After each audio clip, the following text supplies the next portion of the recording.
Незаконски прием на кандидати, грешка, превид или обид да се протнат блиски луѓе надвор од законските норми.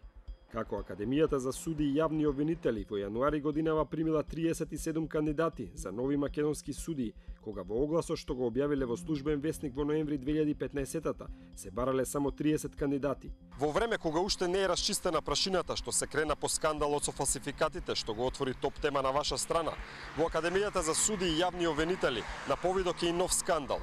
Додека за првиот има предистражна постапка во јавното обвинителство, за вториот никој ништо не зборува, не се води никаква постапка.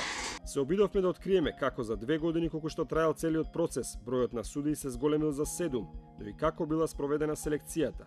Додека истражувавме приказната за фалсификатите, дојдовме до сознание и до сведочења дека и конкурсот за избор на кандидати за нови судии бил по многу нешта сомнителен.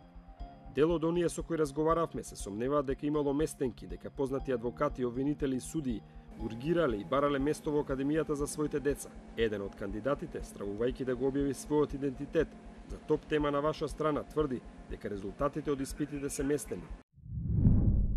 Огласот беше објавен за 30 кандидати, а на крај примеа 37, наводно поради запазување на етичкиот клуч. Меѓутоа во тие 30 кои што беа на регуларната листа и така и вака влегувалите од другите заедници, така да тоа не држи вода. Или направиле некој пропуст во огласот, или сакале да протнат некого дополнително.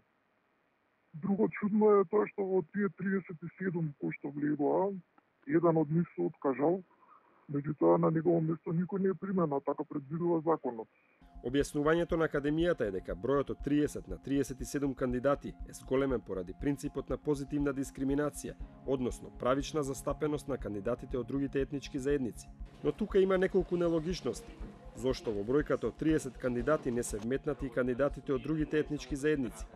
Каде ќе бидат распоредени тие дополнителни 7 кандидати, кога бројот на слушатели се утврдува според потребата во судовите во земјава, а предлогот го дава судскиот совет. Сомнителен е и самиот процес на спроведување на приемните испити. Се чини дека дел од кандидатите добро знаеле како преку системот на жалби да извлечат 1, 2 или дури 4 поени или повеќе. Така листата на кандидати, посебно во долниот дел, доста се променила.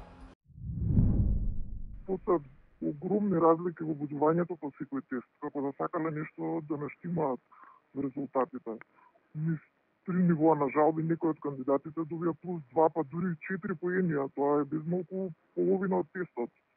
А меѓу првиот и последниот примен, разликата е 2,5 бода, па се видите вие колку значи 1 или 2 бода. Но како кандидатите влечеле плюс бодови? По полагањето на писмениот дел од испитот, кој носи 8 бодови, дел од кандидатите прво се жалеле на комисијата за приемен испит. Тука добивале половина или 1 поен плюс.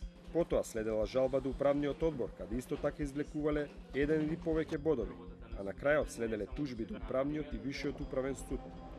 Пред овие два суда имало околу 10 тужби, од кои 3 завршиле со позитивен епилог за кандидатите. Низ овие 3 филтри разликата се топела, па така и оние кои лошо поминале на тестовите, одеднаш добиле место во Академијата. Своевидна потврда за ова сведочење може да се најде и во табелите за рангирање на кандидатите. Вкупно 23 од примените 37 кандидати имаат добиено бодови по жалба. 10 мина добиле 0,5 бодови, уште 10 мина помеѓу 1 и 2, 1 2,5, 1,4 и 1,4,5 поени. Најмногу поени има добиено сопруга на познат директор во јавно предпријатие од сега опозицијската ВМРО ДПМН. Таа на писмениот дел добила 2,5 бодови од можни 8, а низ трите филтри успеала да добие дополнителни 4,5 бодови плюс. За неа се водел вистински пинг-понг помеѓу управниот суд, висшиот суд и управниот одбор на Академијата, за на крај висшиот управен суд да донесе конечна одлука во нејзина корист. Цело време се зборуваше дека одредени кандидати мора да влезат и ќе влезат, а така испадна на крајот. Најспорно од се е тоа што се полага писмено и на него има 3 нивоа на жалби. На устното, кој што носи максимум 2 бода, кандидатот нема право на жалба. Тука се даваат поени од ракав и во децимали дури. Сметате дека имало местенки за некои лица да влезат? Па јас сметам дека да. За некои лица апсолутно имало местенки. Во годишниот извештај на Академијата нема ниту збор за случајот со фалсификатите или за проблемите со тужбите пред управните судови, но затоа на 43 страници, на долго и на широко, се имаат опишано сите останати активности на Академијата.